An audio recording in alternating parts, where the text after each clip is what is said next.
All right. So Dr. Chris Lemmon here. This is a chat that goes with Wellness Code webinar number 7, which is on the horrible word exercise and taking breaks, mixing things up a little bit. That's kind of what it's all about. And so to kind of honor that, I thought I'd, drag my poor chiropractor in on the whole process. Dr. Brian Doobie here is a network chiropractor, and he does a lot of other stuff, most of which I can't really talk about on the air, but some of it we could talk about in the air. You know, right, the nutrition parts, yes. He does, well, certainly he does nutrition, and he does teach some classes, and it's kind of fun. And he sent me an email about a question with class, but my computer was down for a few days, so I'm assuming he figured it all out on his own. I made it happen. Yeah, I just made it work. You fake your way through it, right? No. Yeah, that's the power of a mystic, is that, you're not lying, you're faking. If you're a politician, you're lying. If you're a mystic, you're faking. The only really difference, other than that, we just talk too much, both of us. But anyway, it gets us to start. So a little bit of review. I basically said that what comes into play is that the body needs to be, it's mostly chemistry set, it needs to be shook up a little bit. It needs to have some movement in it. The head doesn't like movement, right? So to do that, if you don't want to get, you can get on a trampoline, but most certainly shaking the head up can create some issues, right? So if you can get body movement and do some type of a Pilates or some type of a movement with your body that's gentle, even walking, something aerobic so you're not out of breath. I know all you gym buffs that like to get on a bicycle and, ride for an hour and sweat, and have the whole bike soaking wet. That's wonderful. Go for it. But that necessarily is not what we're trying to accomplish. We're really trying to get everything oxidized. We're trying to get oxygen in there. We're trying to get the whole system going, right? You got to remember in the beginning, I said we got a relationship with this bacteria and a biome in there, and it's a huge amount of populace. And so it's working for us. And so it really needs to get the right type of sugar. It needs to come from fiber, and it needs to get some exercise in there, and it needs to be all shook up. They don't have a dating service in there, so if you want that to maintain its populace, you have to move it all around so it can find somebody it likes, so that it can keep, because every day you lose 10%. And if you're not eating organic food, I don't know where you're going to get good dirt and good bacteria coming back into, So I hate to see you be out in a garden shoving dirt in your mouth. That's kind of extreme. So, but you need to replenish that bacteria, most certainly. And so however you want to do that, that's kind of up to you. But mixing it around does help quite a bit. And also there's a lot of good data out there on as far as strength goes, and some of the fun stuff I mentioned in the talk. And it's just like what they found, even with playing with mice, is they actually tied off their hind legs so that they couldn't move them. I think that they probably did them politely, whatever that means. We're brutal with mice anyway. But then who really likes mice, right? Unless you saw the movie, what was it? Nutcracker Suite, the new one out by Disneyland, then you would have to reaffirm your affiliation for mice, because, they've come into a popular vote now once you've seen the movie. But anyway, if you haven't seen the movie yet, you can still hate them. But mice are pesky little creatures. I understand that. But most certainly, the nice thing about mice is that we can take the biome out of their gut and put human biome in there, and they'll repopulate, and the new ones born are born with human biome, which is really kind of interesting. So it gives us a vehicle for testing, and we don't have to, steal babies anymore. We can actually use mice for testing, which is much nicer. They don't live long anyway. And so we get some tests from tying off the hind legs for just a relatively short period of time. We found that their ability to produce stem cells in their brain had dropped off 70%, and the stem cells they were producing were actually not fully developed. So the ability for the mice to heal themselves was largely impaired by tying off your lower legs. So they've done some work with twins, and they found most certainly being able to have stronger legs gave you definitely better cognitive facilities, better immune response. All of those are out there. So we're going to need to have some strength, some fitness of some sort. It doesn't have to be an exercise program. And most certainly, I'm not advocating that you run down to the gym and get a trainer. But I like to work. So I spend an hour a day working around my house. I was up this morning scooping up leaves, and I most certainly get out there and I do that for an hour. I work up a sweat by the time I come in.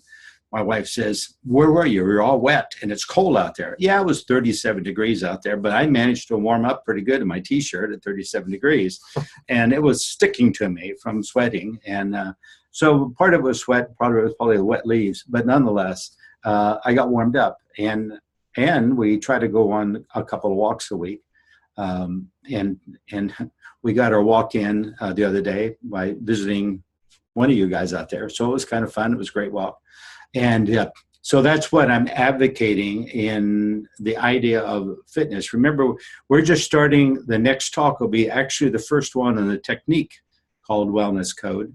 And we're going to do a little review, and then we'll start to introduce some of the premises. And then over the next few months, we'll unload all the data that goes with Wellness Code and what it meant. But we really had to gear up. An awful lot was getting the mindset to start to change. I sent you a link on mindset. It's really important. The way I look at it, my definition is a state of being is when you change a mindset, you're thinking about life differently, and then you activate it and you do something differently. Then that's what I call being in a different state of being. But the mindset most certainly is integrated into it, and it's a key point in it. And I have worked a lot with people that are quote unquote dying from some acute disease, and they should have been dead a long time ago. And years later, just by working with their mindset, their cognitive faculties, I just got an email from one person the other day that said, even though I show signs of declining, I talk to you and I feel really hopeful and I feel really good for a week.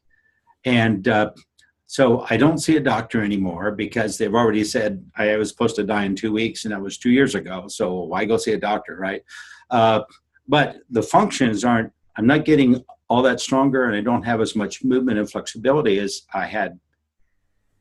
But then I was sick for quite a while. They gave me wrong meds. It was really complicated. I had a few strokes. So I'm not all that sure where I sit. All I can rely on is that we have a conversation and I feel better. And I'm just looking at moving towards a future, and whether it's going to be there or not, I don't know, but I'm planning in that direction. I think that's the greatest thing that we can do. We can start to move and plan in that direction. And we just need to make relationships out there in the world to arrive at where we're going, and inside our body to make all that log in and be able to start to work with that. Remember, I said balance is the most important thing, and that's why I got this gentleman right here. This is what he works on all the time, is balance in bodies. You want to make a few words about balance? Oh, a few words about balance. Well, put me on the spot. Okay. So, well, balance is very important in our life. And, you know, the culture right now is very out of balance, and it's reflected in our bodies. One of the things, like what I do with the chiropractic technique, is basically there are patterns that we get held into, and I'm able to work with a client's body to release that pattern so that we're no longer in fight or flight, or we're more in safety or growth. So when we're in safety or growth, there's a greater opportunity for balance there. So most certainly, and I just use that, saying the same thing. I use different words. I'm talking about a response. A response is not a decision. So when something goes off and then your reaction to it, so you're responding to something that most certainly has an effect upon your body, and all of a sudden it appears as if you've made a decision. So your body is looking at like, oh my gosh. So whether that's a fear or it's an apprehension or it's an anger or animosity, whatever that is, it starts to log in. And then it finds a pattern, most certainly in your body, that it runs. All those human patterns I really think are stored in that subconscious.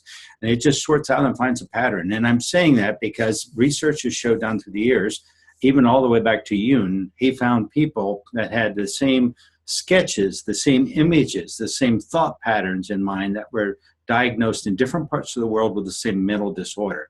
So there's a thread of continuity. I spent 4 years counseling, marriage counseling. I did that just for fun.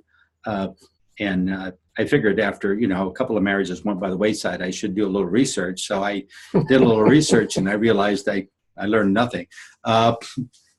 So I had to learn to get patient, right? Because that became the big component. And what I saw with the counseling is those people all wanted it their way. They were totally polarized. And it sounds like a joke even talking about it now, because now I think everybody on the planet is totally polarized. So I'm glad I'm not a marriage counselor today, because I'd have to cross the word marriage and just said insanity counselor, right? Because it's really insane with what we have out there. And I don't know what that's going to do from the standpoint with everybody stressed all the time because they can't get it their way, and there's no leeway. There's no range, which is a focal point. A hole in the ground has no range. And so there's no movement in it. And that's very stressful. When you have a deadline, there's no movement. That's very stressful. So we have brought that on today, and it's huge in our society. And you can see the outpicturing of that is a lot of violence. And I don't particularly like country music, but I don't think I'm going to go shoot anybody over it. So that's the product of a decision, right? But somebody was totally at reaction, why they picked country music I made. But it was nice that they managed to stay on Facebook during the whole shooting incident. That really makes a nice affiliation for Facebook. And I know I've shared that story before. It's like a friend of mine's son-in-law committed suicide, and the woman that was there with him, the first thing she did was took a picture of him laying dead on the ground with his gun in his hand and posted it on Facebook. That was her first impulse. It's like, oh my gosh. So I'm sorry, that's not a decision. That's a reaction to something. When the police asked her, she had her phone in her hand, why didn't she call the police? Someone else in the neighborhood called. And she said, I don't know. And they said, what's your phone for? Did you call anybody? And she says, I didn't do anything with it. So she actually lied. Or better yet, she didn't remember posting the picture on Facebook. But it's really sad when a kid's mom sees a picture of him laying dead before she was even notified by the police that he had committed suicide. That's just very sad. I don't know. How do you adjust to that type of a tragedy in your life? It's just, it's just a huge trauma, right? So what we're trying to do is we're trying to get healthy. We're trying to make better decisions. We're trying to avoid those kind of traumas in life. We're trying to be more decisive. We're paying attention, right? There's no need for any of that as far as I'm concerned. But Brian is really glad that there's a sufficient amount of people out there that run into trees regularly, so he has clients to work on, and that's good news. But it's not always physical trauma that gets them. It's most of the time emotional trauma that gets them. Mm-hmm. And the physical stuff goes by the wayside. They don't always lose the emotional stuff. Even when you look at diets that are a medical imperative, when a doctor says you have to change your diet or else, 93% of the people fail to change their diet. So, folks, someone's not making decisions out there, and someone's not really weighing the consequences out. And it's really hard to do when it takes so long for you to see a negative effect of something. It's like, how much do you have to drink before your liver goes away? It doesn't happen in a week or two or a month or two. It would be easy. We would just stop drinking. But when it's 25 years later and your liver's gone, then it's like too late to say, well, maybe I shouldn't drink so much. I'm actually quoting from a client I had that drunk himself to death, but not in large amounts. He was never a drunk. He would have 3 beers every night. That's not a drunk. I'm sorry. And he was a big guy. 3 beers didn't hardly do anything to him. He was a lineman for the telephone company. And 25 years later, his liver went south. And the doctor said, alcohol just did you in. So now today, we don't have to even drink. We get fatty livers and it does the same thing, So, and that's just simply what? Because we have messed up that poor pancreas over there, and we've defeated its purpose, and it's just dumping insulin all the time. It's producing so much fat, we don't know where else to put it. So it all gets caught in the filtration system, which is the liver. You know, all you have to do is take your air filter and dump a bunch of oil onto it and see how effective it becomes. It just loses the ability to screen out particles. It gets clogged up really quick. And that's exactly what that is. We're changing some of these long-term pieces by your actions you're going to take now, right? Okay? And so the idea of this talk was like, I wanted to put out and see if anybody has, number one, any questions, and number two, have they come up with some type of exercise? Because some people, you know, need stimulus to come up with good ideas. What would be an exercise? You know, forget going to the gym. Playing tennis is a great exercise if you like tennis, right? Mm-hmm. And if you have a friend. I like tennis, but I've never had a friend, so I'm stuck. But if you have a friend and you like tennis, you could go play, most certainly, you know. I was married to a wife that wanted to play tennis at one point in time, and that didn't work out really good. The tennis game and the marriage, neither one worked out real good. But I did buy a tennis racket and a little pair of white pants, so I'm all set. I'm not sure the white pants would fit still, but they might. I'm not too certain. The tennis racket is out in the garage every now and then. I see it up there, and I think I should do that again someday, but maybe when I'm 90. That would be good to take up. It'd give me a little grace and pose, and I could kind of like, yeah, I could see that. That'd be kind of cool, you know. Anyway, I'll work on that. All right.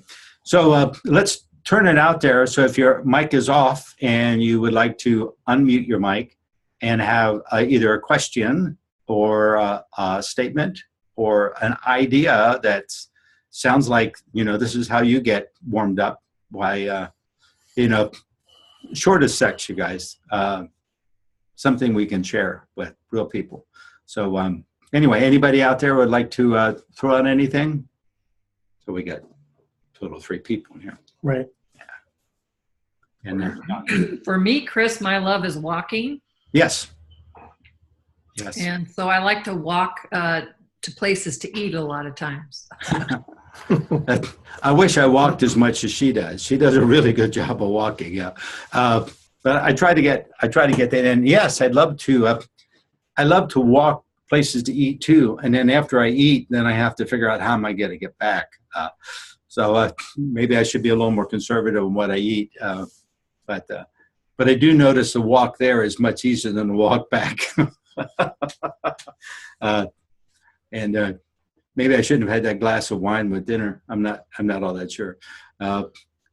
And there's another thing too. Now we're in wintertime. I walk down to the corner place and get something to eat, and then when I come on out, it's 38 degrees out, and I'm going, this T-shirt's getting a little thin. As I get older and older, I start to notice the temperature. Like I said, I was out this morning at 37, and when I was moving and picking up leaves and shuffling them and throwing them in a bag, that was all fine and good. But when I stopped and I'm just standing there looking around, what am I going to do next? I could feel that breeze coming in, and there was a little ice on the rooftops. And so we got a little chilly. I think it was 32 last night in our neighborhood. So that's a little, you know. But yeah, I can usually manage down to usually pretty much at 22, 23 degrees. That's pretty much, I got to go find a coat. I can't handle it out there. And if I was crazy enough to stay out for a couple hours, then most certainly I'd have to find a coat. But if I'm in motion and I'm doing something, I can usually tolerate those temperatures pretty good. But walking, most certainly my favorite exercise, and walking in the woods is actually my favorite version of it. And I think for Christmas, I've got a friend of mine that's last year, he came up for Christmas, and we were here, he was here 3 days, and we went walking every day. And we drove about 2 or 3 hours, and then we walked for around 4 hours, and then we drove back, and we did it for 3 days in a row. It was really very nice.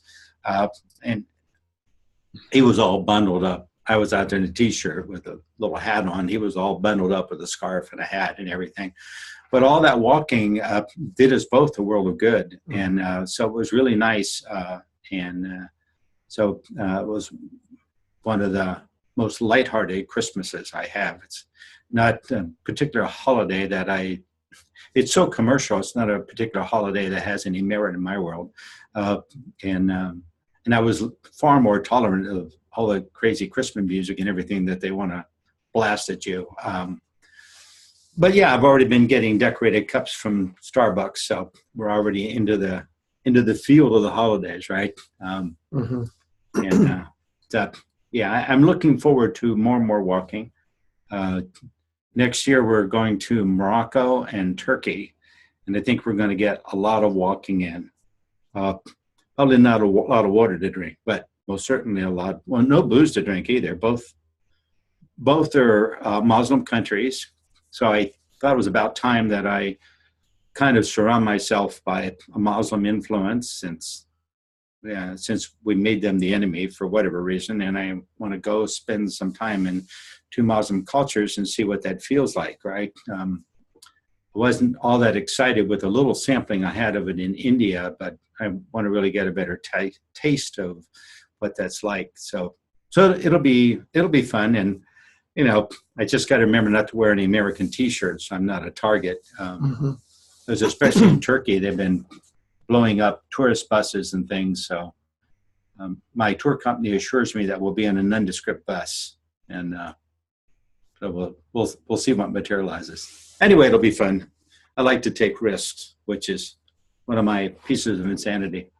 But you know, okay. Do we have anyone else on there that has an idea? And I can unmute.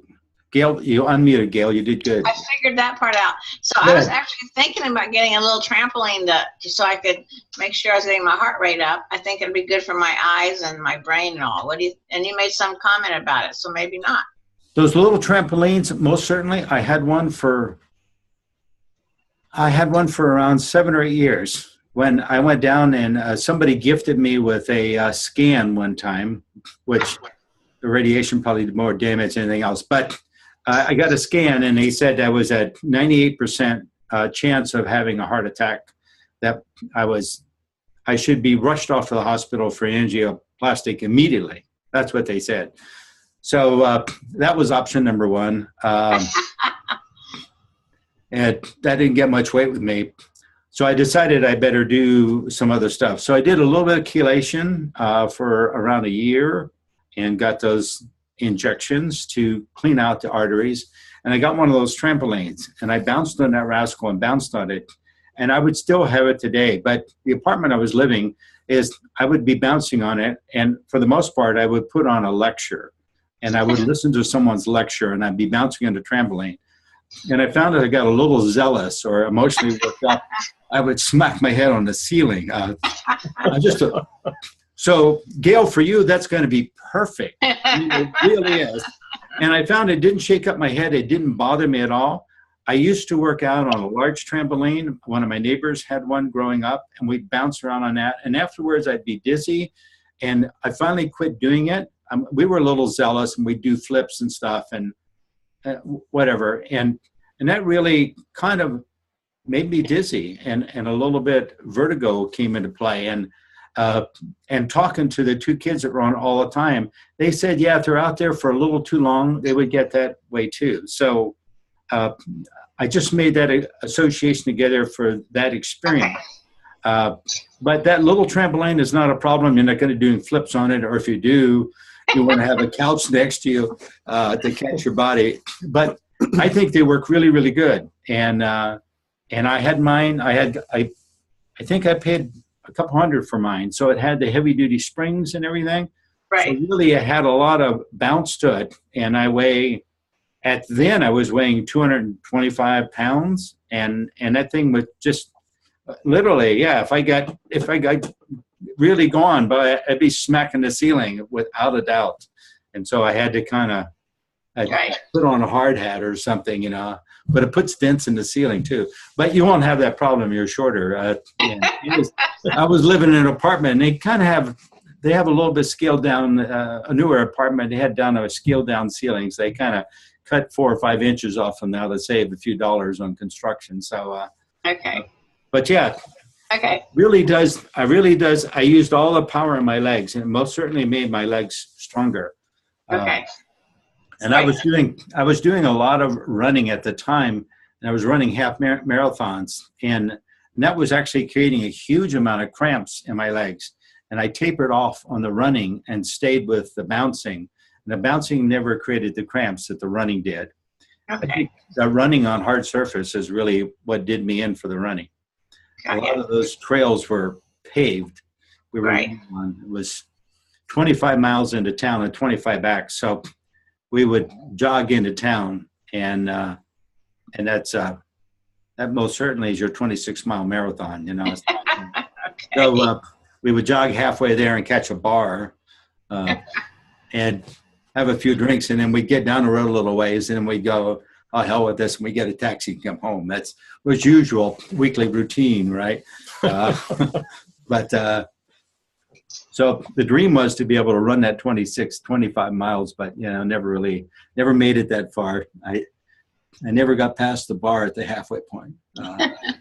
It was a bar restaurant. We would go in and have breakfast. So it was, you know, Right. Gotcha. we'd have Okay, Frosted cool. Flakes with Coors, you know, like whatever. Okay, cool. Whatever Thank young you. people do. You know, it's been so long, I can't remember what insanity I did. But I'm most guilty of all the above. Okay, thank you. Yeah, but no, get one. They work really good. I think they work really good. And Great. you'll feel it most certainly you'll feel it in your muscles, in your legs. Okay, great. And it moves this stuff around. And boy, that really helps. And Getting it going. All right, good. Thank you. I had a job with Bank of America for a month, doing loans, and just sitting at a table, doing loans and talking to all these crazy people trying to borrow money. I've never been so sick as far as upset stomach and stressed out and got headaches. It was like the end of that month, I say, I would give you 2-week notice, but really I'm sick. So I'm going to take sick leave till my money's gone, and then color me gone, I quit. This is way too stressful. I don't know. Other people can do it, but boy, most certainly I didn't. So, and I tell you what I did in lieu of that, but now it's criminal, so we don't want to get any of that going on. But anyway, it wasn't criminal then, but it most certainly is now. So anyway, all right. Cool. So bounce, most certainly bounce. Yeah. Okay, good. Sounds great. Okay, and I only see one other body in there, and that's Penny. And I know she walks.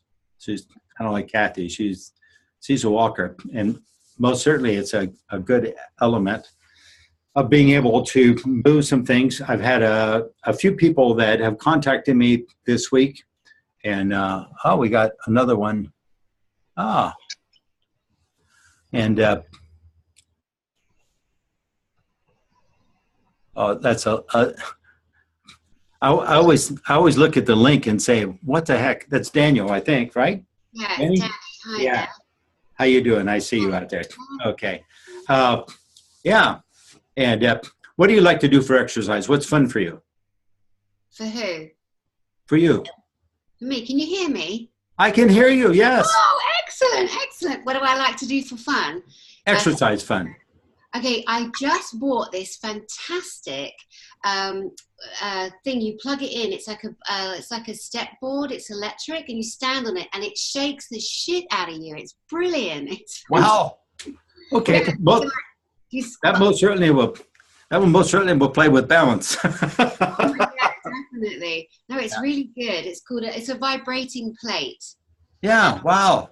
Yeah, and it's just so good. It's got these things attached to it. You can, like those arm things, those bands, and you can kind of do all kinds of things while you're standing on it. Oh, wow.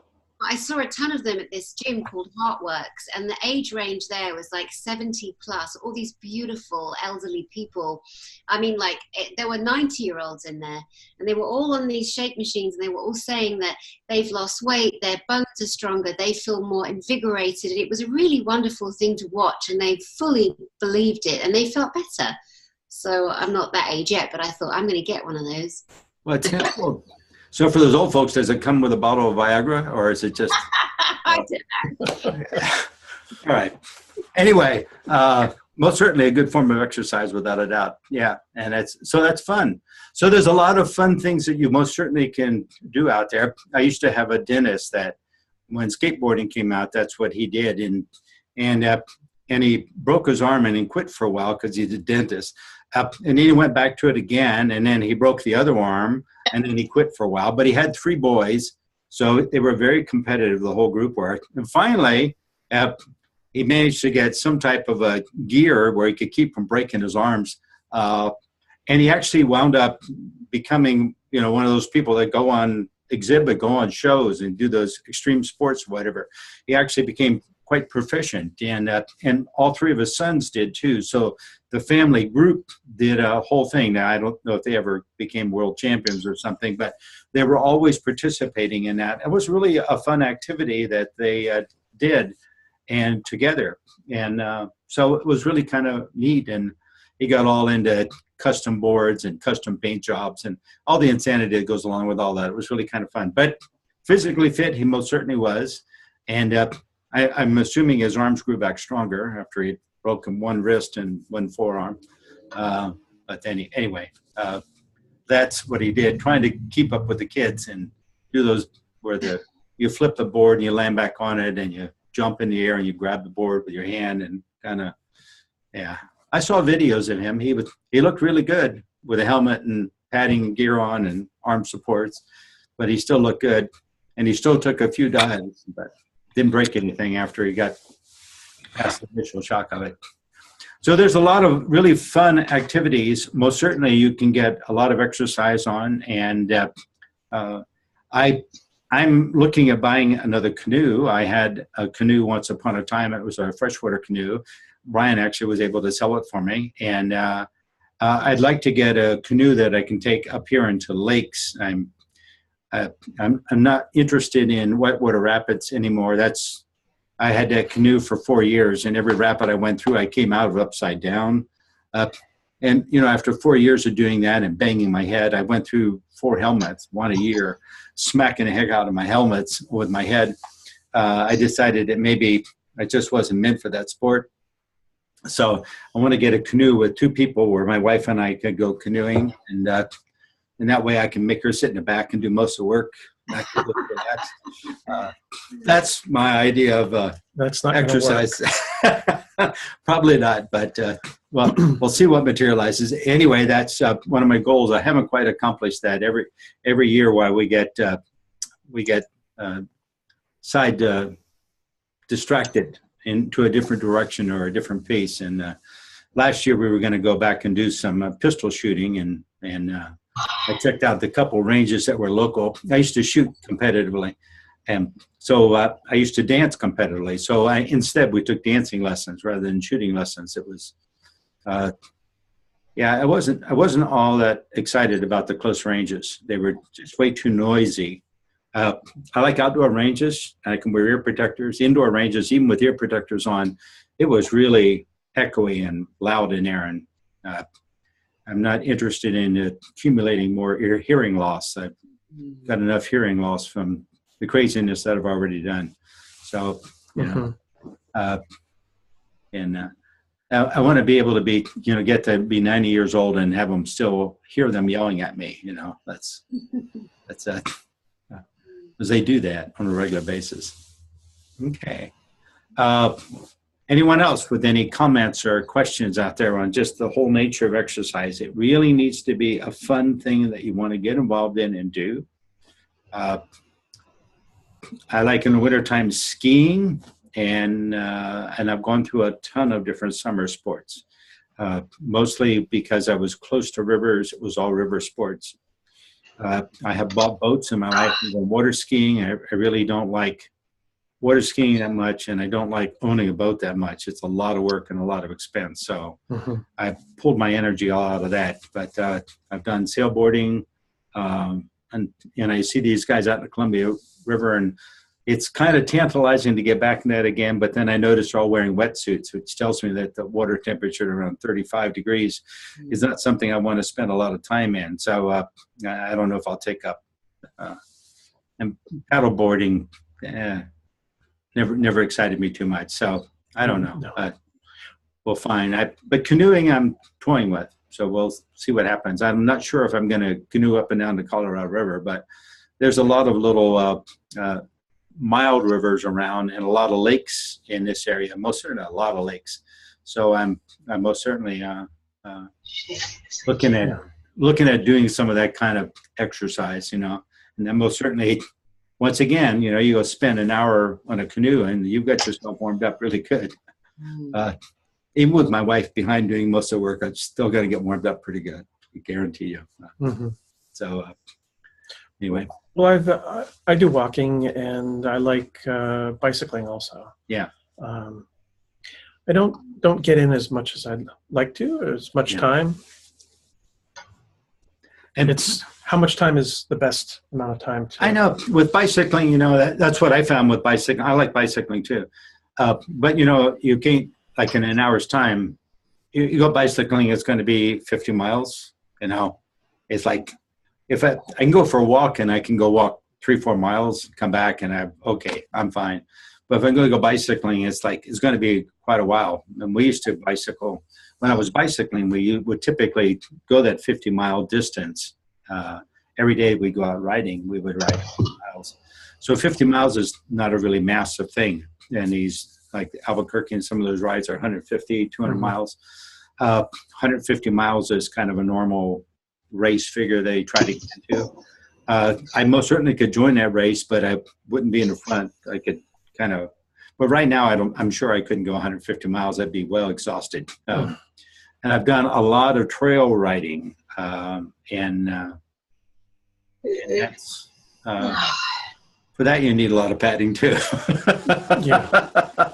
But you smack into branches and trees and you're coming down the trail and you're doing pretty good, and then all of a sudden you hit a little sand at the bottom and your tires sink into the sand and you quit moving forward, and but momentum's still there. So at that time you start thinking about some way you could invent a seat belt that would keep you on the seat. Anyway, I don't like that going over the handlebars thing, and I broke, I don't know how many little speedometer things that you buy, and you mark your speedometers and they sit on your handlebars. I've broken 4 of those off, completely destroyed them by going over the handlebars and having them just tear a big groove in my body as I tear them off. I wind up laying on the ground with all these wires wrapped around me and realized that I had to rip it off my bike then so I could make it home. So my experience hasn't been the most delighted. But if I lived somewhere close, Palo Alto, I had a ride there I just absolutely loved. They had a park in Palo Alto. It used to be a road went up to the mountains, and they closed the road and made it a park. It was really kind of almost a 1-lane road, so it got to be too unsafe. But it was great. It was a paved road. You could ride all the way to the top of the hill, and there was a bar at the top of the hill with breakfast, of course. So you could go in there and have your cornflakes with Coors, and then ride down the hill after the beer. And so it was exciting coming down the hill. As long as you didn't fall, it worked out real good. I got to where I could make it all the way to the bottom before I fell, so that was really much better. At the bottom, there was some gravel and stuff, so when you fell, you didn't bleed extensively. It was not too bad. You just had to kind of roll with it. But I did wear a set of leathers that motorcycle riders wear. I bought a set of those. So when I did roll off, it really does make a big difference. Most certainly it does. It's the same leathers I wore with skateboarding. And they really keep from getting you all beat up. They get a little torn up, but they most certainly, you can always put duct tape on them, but it does save the abuse. So I'm a big proponent of getting enough gear to make it safe. And another sport I enjoy is fencing. And I've joined several fencing clubs. I don't know of any around here, but I do like fencing with an epi. And although I'm not all that sure that I could maneuver into all those positions, it's like, I could probably get the hang of it. It's kind of fun to poke people, but it's not always so fun to get poked. It hurts. It actually gets hurt. It hurts when that epi bends it hurts. And you're wearing a padded vest and it still hurts, leaves bruises. So anyway, but a sport that I took up in college and did it for around 6 years. And it was fun. I didn't much care for the saber, but I liked the épée. And very challenging with the épée. The whole body is a target, so even your toes and foot. So you really have to. Very, very, very competitive and very challenging and a lot of fun. You really have to move, and you're on a strip, so you can't go left or right. You got to run back and forth on this strip and try to keep about 3 feet away from that person who's lunging at you. So anyway, it's a fun sport. Most certainly warms you up very quickly. A few minutes on that strip, and you most certainly warmed up. Cardio though, eh? So from a beginner standpoint, I think it's a nice sport. It's not as aggressive. I like playing racquetball, but it seems like all the really aggressive people like to play racquetball. And they're usually out trying to kill each other. Like, God. But it's a nice sport for an inside sport in the wintertime. It's a really nice. And I belong to a gym that's got a racquetball court somewhere, I think. So I could actually do that. I got a racquetball racket. And I could probably remember how to play. So there's lots of options out there, and it's going to be what's convenient for you. I've done a lot of different things, and I like change. I like diversity. So I do something for a while and I quit, and I do something else for a while and I quit, and then I move on to something else. And other people just work at something to become grossly efficient. And so whatever suits you, then you should most certainly engage in it. You're going to need some sort of exercise in life. I have counseled hundreds and hundreds of people, and I'll guarantee you when sick people come to me, the big thing they have in common is they don't do any exercise except sit in TV and eat popcorn, snacks, and it's not a good supporting piece for your life. You really need to get outside. And I had my Wi-Fi guy come this morning to fix my Wi-Fi. It's been down for a few days. It's all Penny's fault. She made it go out. Anyway, and they came and he just couldn't get, it's like, this affected your TV? And I said, I don't own a TV. And he going, you don't own a TV? And I go, no, but I do have a computer and I still don't have any Wi-Fi. So can you fix it? He was worried I missed some of my favorite shows because I've been out for 3 or 4 days. No, I didn't miss any of my favorite shows, but I did miss all your emails. So that's important to me. All right. So on that note, anything else you want to add to this? No, it was just fun being here with you. Yeah. And so when I say bad things about Brian, don't tell him, but this is Dr. Brian Doobie, and if you're ever in Portland and get all twisted out of shape or not, you can come see Brian. He'll fix you, or at least he'll talk to you, and a very nice person. So on that note, I am going to wrap this thing up, and we will post it.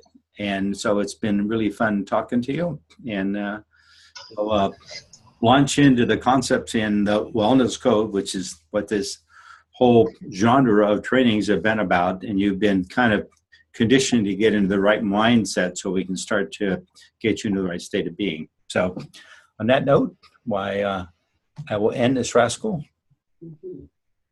and thank you very much.